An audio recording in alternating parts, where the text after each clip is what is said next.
A member of a prominent family is found lifeless in a pool of blood. He's been savagely beaten. There isn't any part of him we can see that hasn't been hit. But rumors of a secret life suggest there's more to the victim than meets the eye. It was determined that he, in fact, was wearing women's underwear at the time of his death. There may be other secrets about his life that we don't know. If there's one, there's generally more than one. Lieutenant Joe Kenda is under pressure from the powers that be to fast-track an arrest. But his list of suspects grows longer by the minute. We suddenly go from not knowing what happened here to having a field of suspects that might fill Yankee Stadium. This is not a good beginning to this case. Not at all. The worst thing about seeing lots and lots of violent crime is you get used to it. The coppery smell of blood, the stale smell of death. That never goes away, ever. There's one thing that never changes: murder. A life has been taken. Their stories are now my stories. I'm Lieutenant Joe Kenda. I've solved over 387 homicides. Somebody has to take control. Somebody has to look out for the victim. I never know where a case is going to lead, but I'll never stop until it's solved.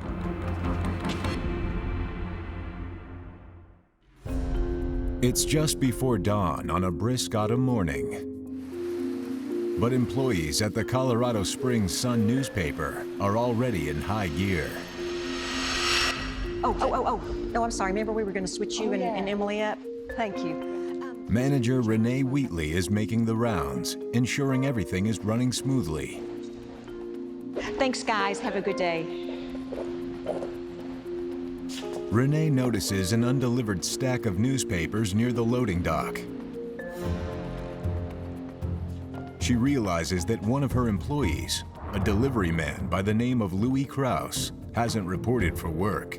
Louis was a good-sized fella, had a little pot belly. He was a very friendly guy, and he was always very cordial, and you could tell that he was brought up with some good manners. He was well-liked and well-known by his co-workers. He was just an all-around good person. As much as Louis fit in with his fellow employees, there was something different about him. He was described as being somewhat mentally challenged, mentally disabled. He seemed to have just a good positive energy about him, but clearly very slow. Louis loved his job at the newspaper. It was out of character for him to take a day off without notifying his boss. You could count on him like you could the sun coming up. And so when he didn't show up, people were very concerned.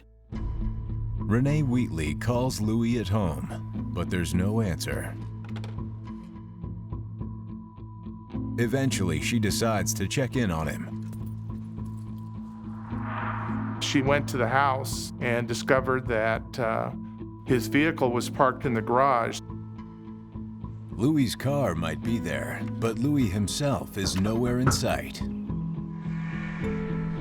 She became concerned about his welfare. She contacted the Colorado Springs Police Department. Minutes later, officers arrive at Louis's residence. Yes, ma'am. I'm the one that called. Louis works for me at the newspaper, and he didn't come in. It's not like him at all. Okay, stay right here if you don't mind, please. We'll be right back. Thanks. Searching the home's perimeter, officers can't detect any signs of foul play. At least at first.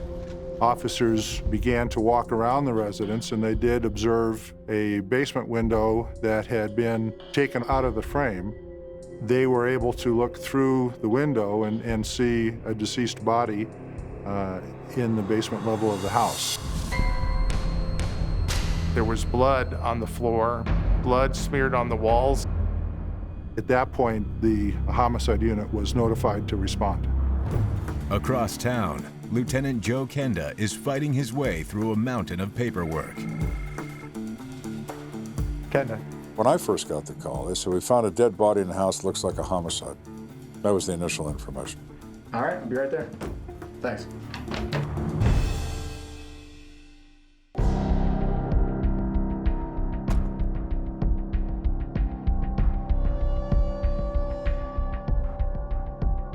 It's a middle-class neighborhood, north central Colorado Springs. All small ranch-style homes, one-car garages, built in the 50s for the most part. What do we got? Looks like a white male back here in the back of the house. The victim is a 49-year-old guy, and his name is Louis Krause. There is a large amount of blood around him, and he's been dead for some time. The officers show Kenda why they think a burglar killed Louis. When officers respond to a house and when they see a window either open or, in this case, removed from the frame, their first instinct is burglary. It very well could have been an unknown suspect who entered the house for the purpose of committing a burglary and confronted someone in the home and then killed him in that process. The open window isn't the only sign of a possible burglary. Lieutenant, we have his wallet. Where'd you find it? Pants pocket. There's no money in this wallet. No currency, no paper money. There is one nickel in the wallet. Maybe he doesn't carry cash. Some people don't. But his wallet also doesn't contain any credit card. The empty wallet is a potential indicator of a robbery, but the victim may have simply been out of cash. A quick check of the house should confirm or rule out the burglary theory. In the upstairs bedroom, Kenda comes across something peculiar. I noticed that the closet was nailed shut with large carpentry nails. Pretty odd. Why would somebody do that? The boarded-up closet isn't the only evidence he discovers that calls the burglary theory into question. Burglary is a crash-and-grab crime. It's get in and get out. When you come to a scene where someone says this is a burglary, your expectations are to find certain things. Dressers turned over, drawers open, things scattered everywhere. Doesn't appear to be anything missing. None of that's true here. There's no ransacking, there's no theft from the interior, there's none of the things you normally find with a burglary. So, burglary? No. With the robbery motive seemingly eliminated, Kenda hopes a closer examination of the body will provide some answers.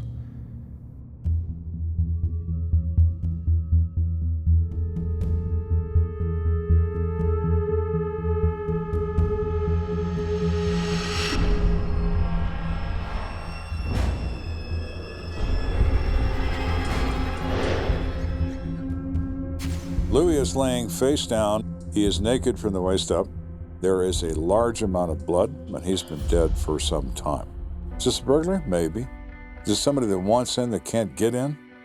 Is it somebody that's been in there before and can't get back in? We don't know. We'll put that aside for now until we determine who it is that he has contact with. Next to Louis's lifeless body, Kenda makes a critical discovery. When you look at his body, there are shoe prints in the blood. These are the footprints of our killer. Make sure you get some good pictures of the footprints. Okay. Looks like there's a chunk missing out of the shoe. Shoe prints in and by themselves are not unique. Obviously, athletic shoe companies make millions of pairs of shoes. But these are no ordinary shoe prints. There is damage on one part of the left shoe. If you could find a matching shoe to that print, then you can say that this is the shoe that made that print.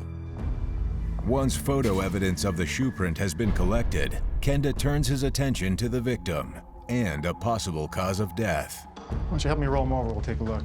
Okay.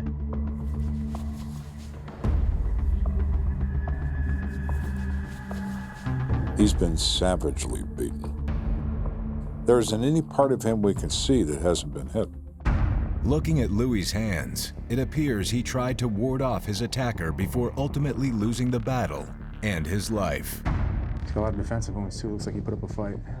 Louis has bruised and bleeding knuckles. That damage usually occurs when it's skin and bone to skin and bone, meaning the face. He fought for his life. and he most likely inflicted some level of injury on the perpetrator. Looks like his throat's been crushed. He was punched or kicked in the throat. Is it possible they crushed his larynx and obstructed his airway? If Louis's larynx was crushed, he likely would have suffocated to death. Kenda knows a surefire way to determine if that's the case. There is an artifact of death called a petechial hemorrhage. There are small pinpoint marks of blood in the whites of the eyes. They are indicative of asphyxia. Kenda finds the hallmark pattern of petechial hemorrhage in both of Louis's eyeballs. So it says to me that the beating crushes his larynx and he can't breathe, and it kills him. And I'm certainly not a doctor, but I've looked at a lot of dead people. With the likely cause of death determined, Kenda focuses his attention on his most pressing question. Who would have a personal motive to hurt him? How you doing? I'm Detective Kenda. Kenda speaks with Louis's boss, Renee Wheatley. When he didn't show up today, that's why I got worried. Did he work there for a long time? Several years, yes. He had worked for her for years. She admired him. He was a dedicated employee, never missed a day of work, and never missed a customer with a newspaper. So he was great as far as she was concerned. Can you tell me about him? He'd been doing so good. I was really proud of him. They described him as a loving son and who was devastated by the loss of his mother. But he was, in fact, an only child and kind of lost in a way, with no one left to take care of him. Renee informs Kenda that Louis's mother died 3 years ago. His ears perk up when Renee mentions her by name. Betty Krause. Betty Krause, the councilwoman? Yes. Really? Yes. Betty Krause was Louis's mother. She had served as a member of our city council for a number of years. Betty was widely known in the community, was a mover and shaker, one of the first women to be elected to a city council of a major city. She was a good servant of Colorado Springs. And as a matter of fact, they have a park here in town named after her. Everyone admired her. She was an impressive woman. Louis's mother's local fame poses a unique problem. Even though Betty had passed away, there were great numbers of people who were very loyal to her in her memory, and that they would put pressure on me and on the police department to answer their questions constantly. No sooner has Kenda arrived at headquarters than that pressure begins to mount. I was asked to come to briefings in the mayor's office, briefings to city council, one person after another calling me directly. Yes, sir. We have all available resources working on it right now. I mean, I understood it. They were showing a legitimate concern for their friend and their friend's dead son. But all they were really doing is interfering with my investigation. I didn't have time to sit there and hold their hand and pet their cheek. I'm conducting a murder investigation. As the heat from City Hall starts to crank up, the case takes a bizarre turn. Kenda. Lieutenant, this is Dr. Rizzo here at the coroner's office. The coroner reports Louis Krause died of asphyxiation, as Kenda expected. But the next thing out of the coroner's mouth comes as a complete surprise. During the course of the autopsy, it was determined that he, in fact, was wearing women's underwear at the time of his death. The doctor was quite shocked when he discovered these ladies' panties. It's not a common thing. The coroner's finding makes Kenda wonder if there's more to Louis Krause and his murder than meets the eye. To be a homicide detective, you need an undying sense of curiosity. He's wearing ladies' underwear. There may be other secrets about his life. We've already found one, and if there's one, there's generally more than one.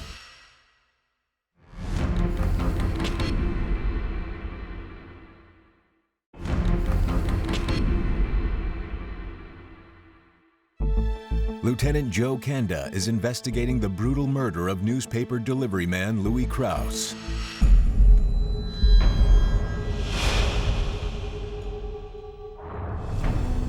But Louis wasn't your average paper boy. He was the mentally challenged son of powerful former city councilwoman Betty Krause, which forces Kenda and his team to work under an intense spotlight.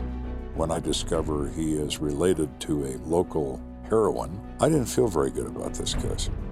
When you deal with someone who is a member of a prominent family, it ratchets up the intensity of interest on the part of the general public as well as the press.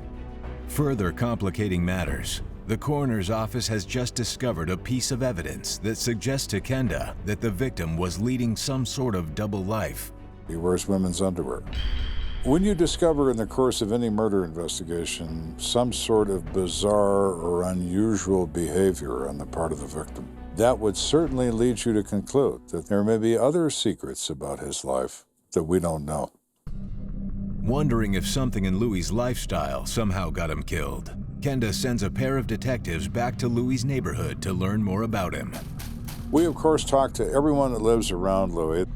No one knows him very well. The neighbors say Louis mostly kept to himself, although there was one thing they had noticed. Neighbors said that Louis had numerous people coming and going from his residence. This is a middle-class, quiet neighborhood filled with long-term residents, most of whom were very distressed about the people they would see coming and going out of Louis's house. What's more, many of Louis's visitors appeared to be less than upstanding citizens.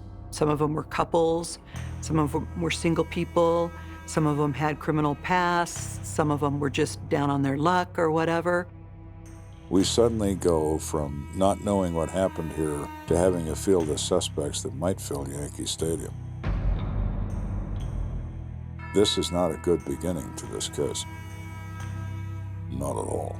But who are these people? None of the neighbors can say. In search of a concrete lead, Kenda reaches out to someone who would have known Louis much better.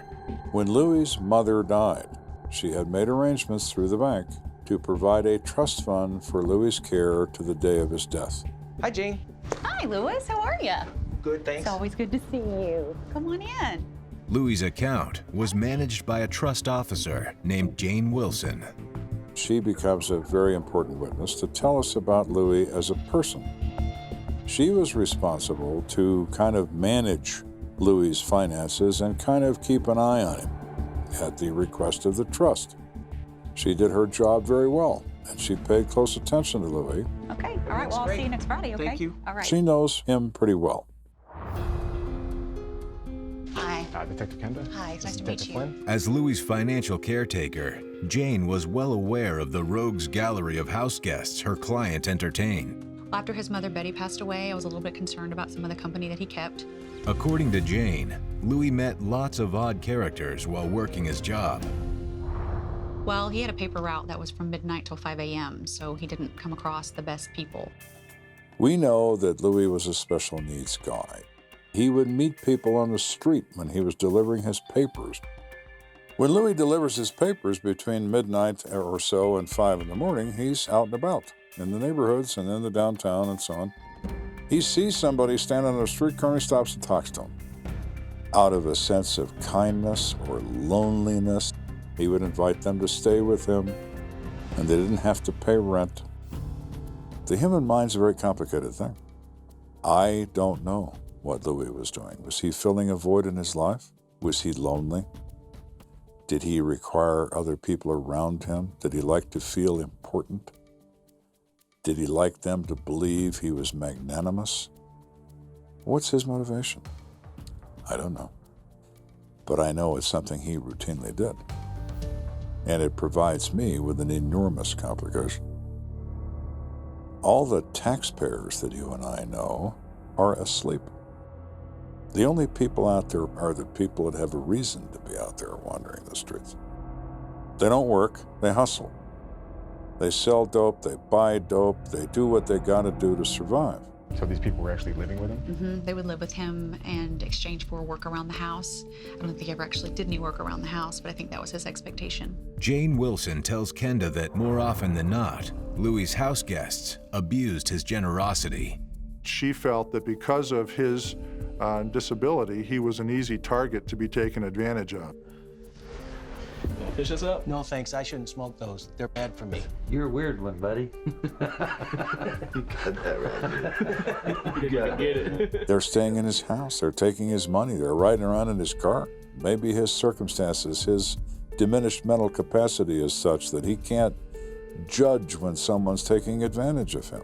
But he often got in disputes with them and accused them of stealing money from him. Now, Kenda understands why the closet door in Louis' bedroom was nailed shut. People were taking things from him, so he nailed the closet shut. But despite their freeloading, Louis refused to part company with his questionable friends, which forced Jane Wilson to go to extremes in order to protect Louis' finances. Ready for your money this week? Yes, please. Yeah? She restricted how much cash she gave him at any one time. She was concerned that if she provided to him in too large of quantities, somehow these street people that he seemed to befriend would wind up with the money. Since Jane Wilson seems to know Louis as well as anybody, Kenda goes out on a limb. When the coroner did the autopsy, Louis was wearing a pair of women's pink underwear. Do you know anything about that? He was a cross-dresser. So he was a transvestite. Okay. Was he homosexual? No. He wasn't homosexual. He was just a transvestite. He would deliver his newspapers dressed as a woman. Could Louis' alternative lifestyle have drawn the ire of one of his house guests? Do you know anyone we might want to talk to that could have information that might help us out? No, I wish I had more information. I don't. With nothing but a group of anonymous, unidentified suspects to work with, the investigation is stuck in first gear. Okay, well, thank you very much. Absolutely. Thank you. But on his way back to headquarters, Go ahead for Kenda. Kenda gets word from one of his men, who's tracked down a promising lead. A co-worker of Louis gives us a guy whose name is Jerry Baca, a guy who has threatened Louis in the past. Turns out he's an American Indian, and his name is Jerry Little Beaver Baca, named at birth because of his Indian heritage. He knows Louis and has known him for a long time. According to the co-worker, Jerry Baca was a frequent guest at Louis' house.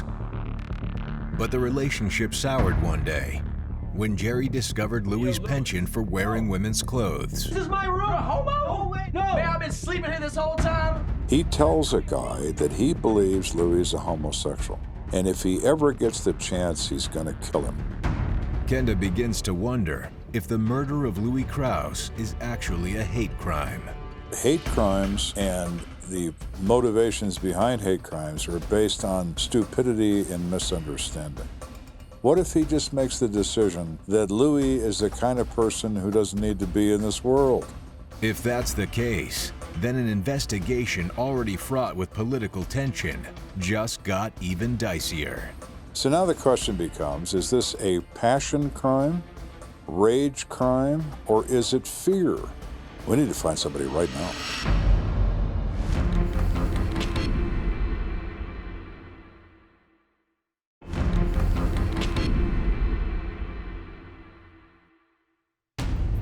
While working his latest homicide case, Lieutenant Joe Kenda has discovered that his victim, Louis Krause, son of legendary local politician Betty Krause, had a habit of inviting drifters and other ne'er-do-wells into his home. He's also learned that Louis had another, equally unusual pastime. He's a transvestite. He would dress in women's clothes. Kenda now believes that one of Louis' former house guests murdered him after learning of his alternative lifestyle.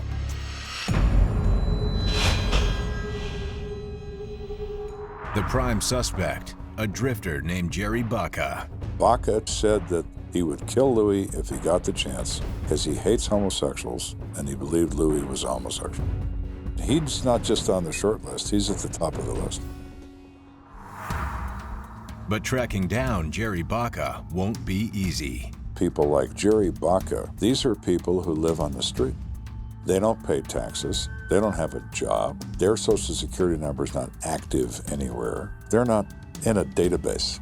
They don't know what a database is. They're known by street names. They're known by rumor. They don't have a place.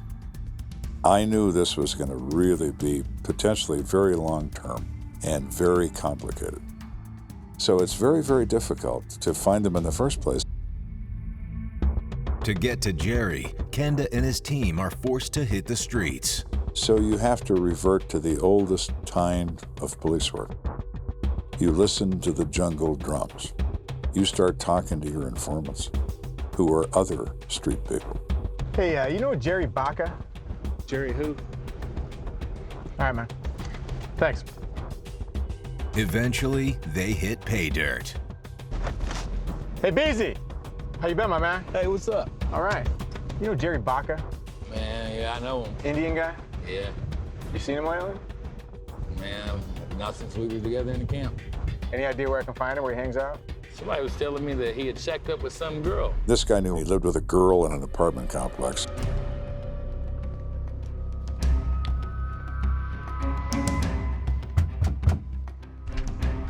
Yes, can I help you? Man, we're looking for Jerry Baca. I don't know Jerry Baca.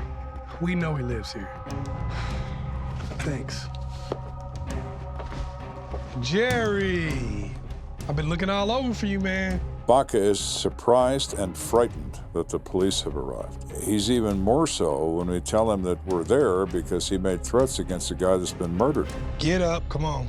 Detectives haul Jerry Baca down to the station, where Kenda is waiting for him. Can I get you anything? Coffee?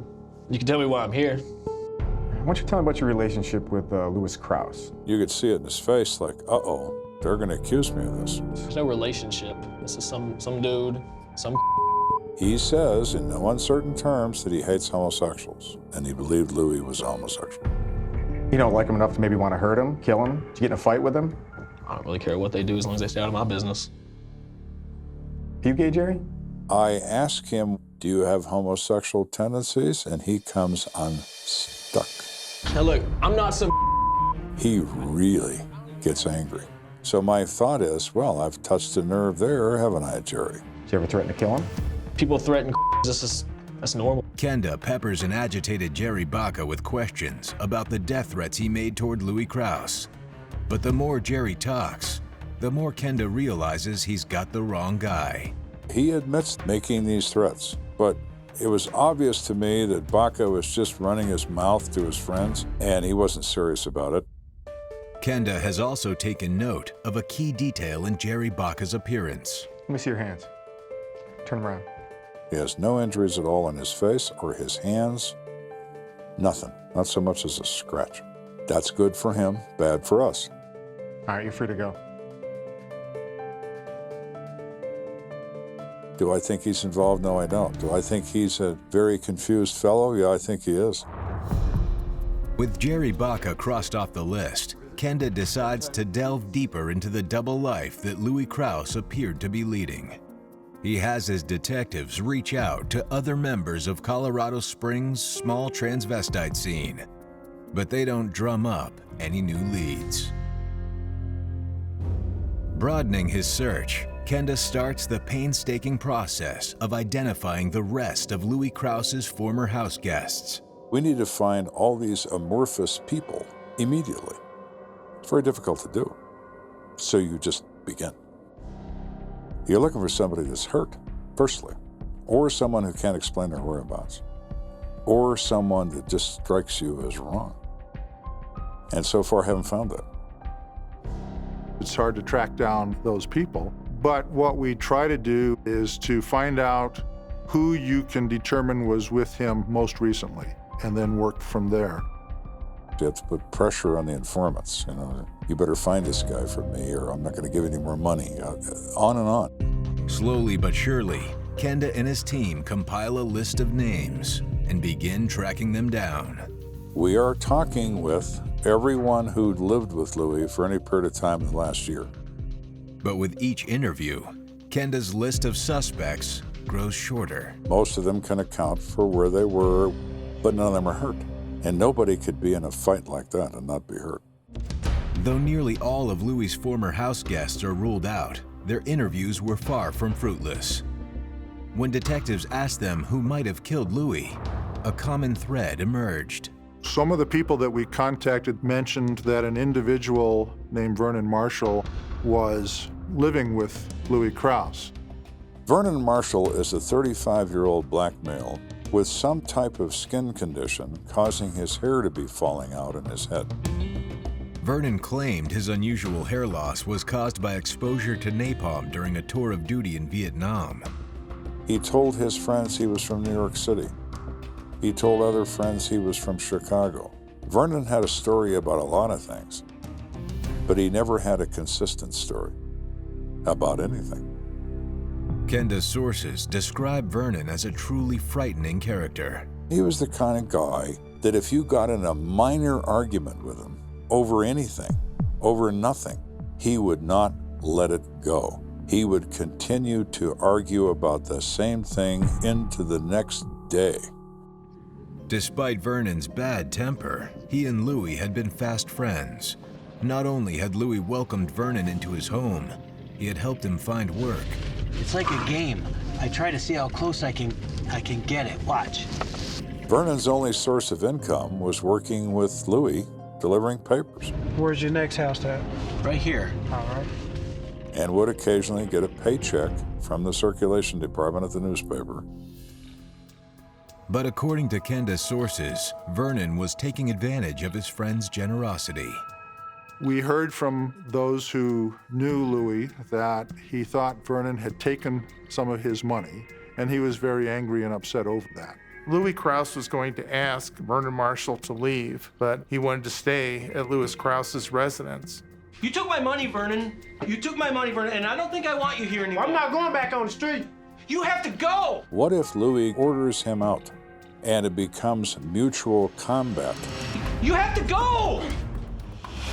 They begin to fight each other over one's eviction, and it goes too far. At certain points in investigations, you can feel it. I would start looking at that name and looking at the picture and saying to myself, Vernon, you and I are going to be talking about this.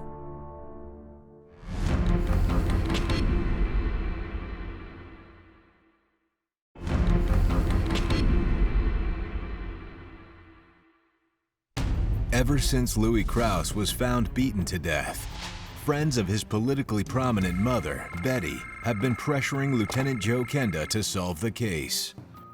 Kenda has sorted through a seemingly endless list of suspects before landing on one name: Vernon Marshall, friend and former house guest of Louis'. He's a transient type person. He knew a lot of the same people that Louis knew.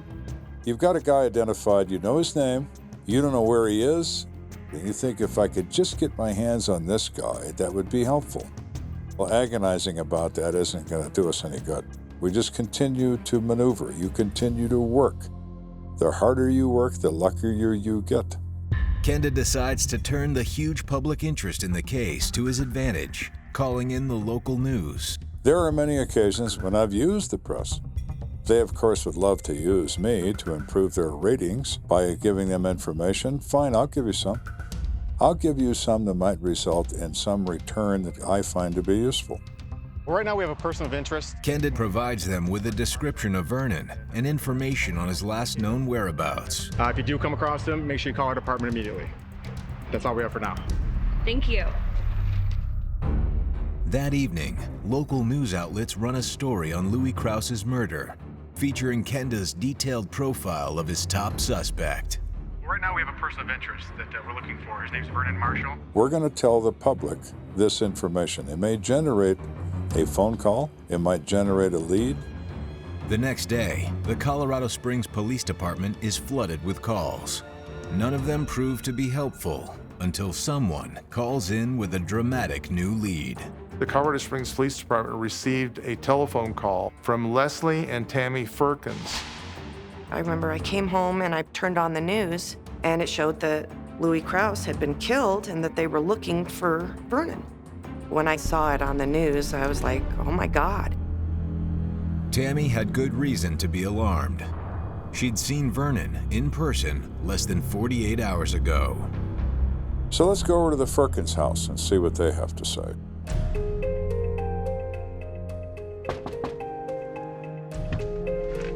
Why don't you have a seat? Thank you. They're a young couple. They're in their 20s. They want to be helpful. So how do you guys know Vernon Marshall?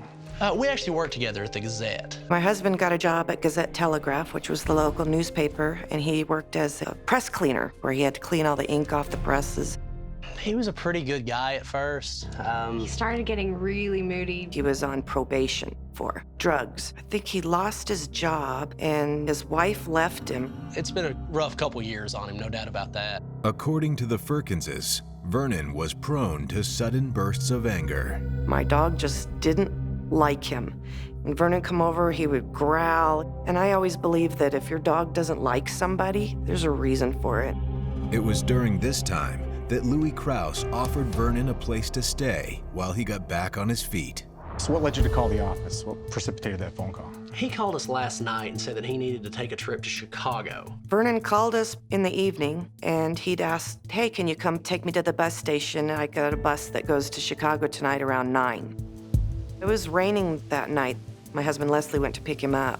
By the time Leslie rolled up to Louis's house, the rain was coming down in buckets, so Leslie honked his horn to let Vernon know he was outside. When Vernon did come out, he was carrying 2 suitcases with him.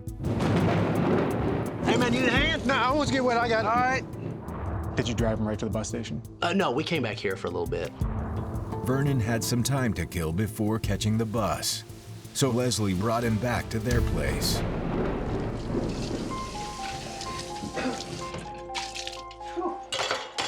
Hey guys, how are you doing?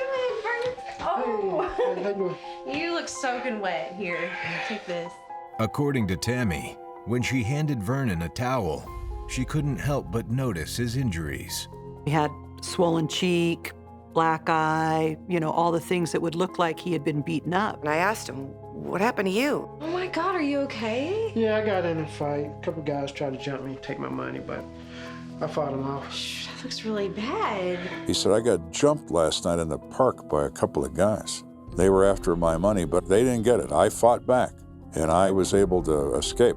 Why don't you go to the bathroom and clean up? All right, thank you. Yeah, just up the hallway, first one on the right. Okay, thank you. And he went in the bathroom, cleaned up, and I told my husband, those marks are too fresh to have happened on last night. Something's wrong. But what do? Call the police and say, I think my friend did something? You can't really do anything at that point. So it was muddy out? Oh, yeah. I said, okay, show me where he walked in the mud. So we go in the yard. Kenda leans down to take a closer look at the patch of mud near the front corner of the driveway. In doing so, he makes a startling discovery. There are footprints in the mud, and there is damage on one part of the left shoe. They're the same sole pattern as the pattern we see at the crime scene in the victim's blood. We call the lab out there to photograph and make plaster casts of those footprints. In order to lift the shoe print, you spray hairspray on the soil, you let the hairspray dry, and then you pour plaster Paris on it and let the plaster Paris set up, and then you just lift the shoe print from the soil. I was just fascinated with it. Went out there and stood with them and watched them and brought them water in a plastic bowl, and they stirred the stuff up and poured it in and let it sit for a while, and then took the casts, and it was just like watching TV. At the crime lab, technicians compare the shoe print from the Ferkinsons' yard to the one found at the crime scene. We have matching shoe prints worn by Vern, and we know that Vern is at the crime scene within an hour of the time of death, and Vern is hurt. That adds up to a warrant for first-degree murder. Kenda may have a warrant for his prime suspect, but by now, that suspect is long gone. Kenda and his team hope to pick up Vernon's trail at the bus station. Excuse me, ma'am. Do you know who I would talk to about the bus schedules? Oh, that'd be me, but I'm on my break. Fantastic. Detective Kenda, is it possible you could tell me what buses went out tonight? Yeah, we had one for, Vegas, Denver, and another one for Chicago. The only bus that hasn't arrived anywhere is the one due in Chicago the following morning. So if he's on that Chicago bus, we can find him on it. But is Vernon Marshall really on that bus? To answer that question, Kenda knows there's just one thing to do: make a beeline for the Windy City. You like being in the shadows? Let's bring you out here in the light, where everyone can see you.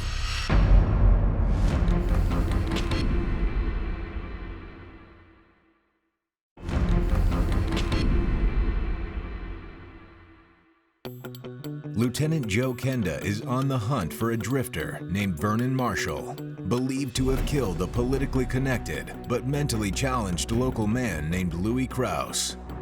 Vernon told friends he was taking a bus to Chicago. To catch him, Kenda is hoping that Vernon follows through. When you're trying to track down a suspect, you can't automatically assume that he's going to carry out the plan that he may tell other people. It's very possible that they may change their mind, they may get off the bus, and at that point, we could lose track of them. The bus in question is set to arrive in Chicago later that day. Gambling that Vernon's still on it, Kenda calls in a favor from Chicago PD. When you contact another police department and explain to them that Vernon Marshall is wanted for first-degree murder, the assumption is clear that he is potentially armed and he certainly is dangerous. After you've killed once, after that it's just numbers. When the bus pulls into the station, a heavily armed team of Chicago's finest is there to greet it. Passengers begin slowly filing off. Finally, out steps Vernon Marshall.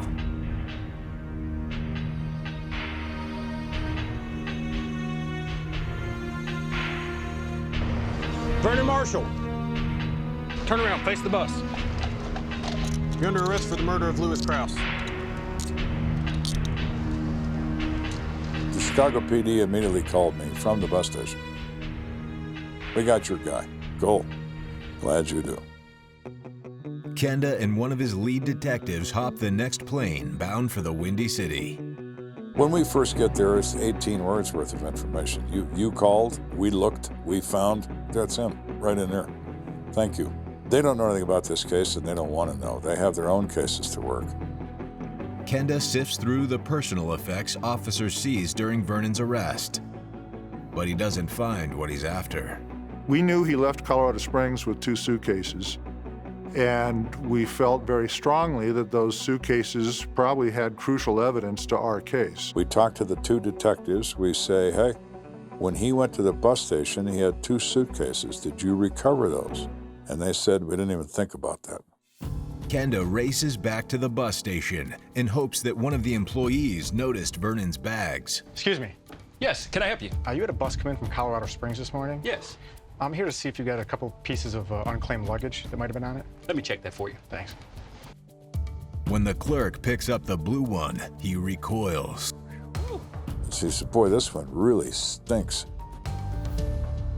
Yeah, it does. It's an odor Kenda knows all too well. Whatever is in there is blood-soaked. And because it's contained and not exposed to the air, the blood is decomposing, it's putrefying, producing this unique smell. So the bus guy says, do you want me to open that one? No, I don't. We're going to get a search warrant to open that one. Because now we have reason to believe that there's incriminating evidence in that case. Kenda expedites a search warrant. Once it's approved, he collects the 2 suitcases and heads back to Cook County lockup.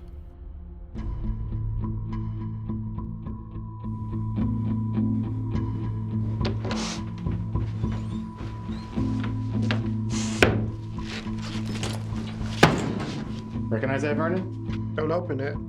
He looked at us and just kind of shook his head. Oh, you don't want to look in there. Really? Well, what do you suppose is in there, Vernon?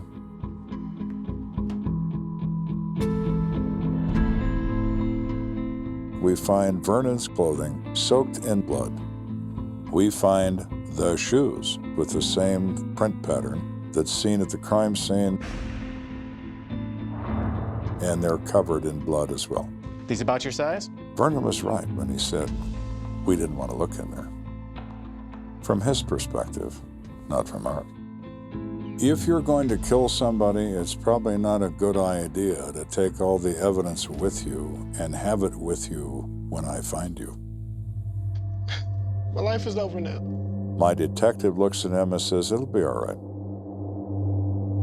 He blurts out, "How can it be our right? He's dead and I killed him." Well, that works for me, Vernon, and it'll work for a jury as well.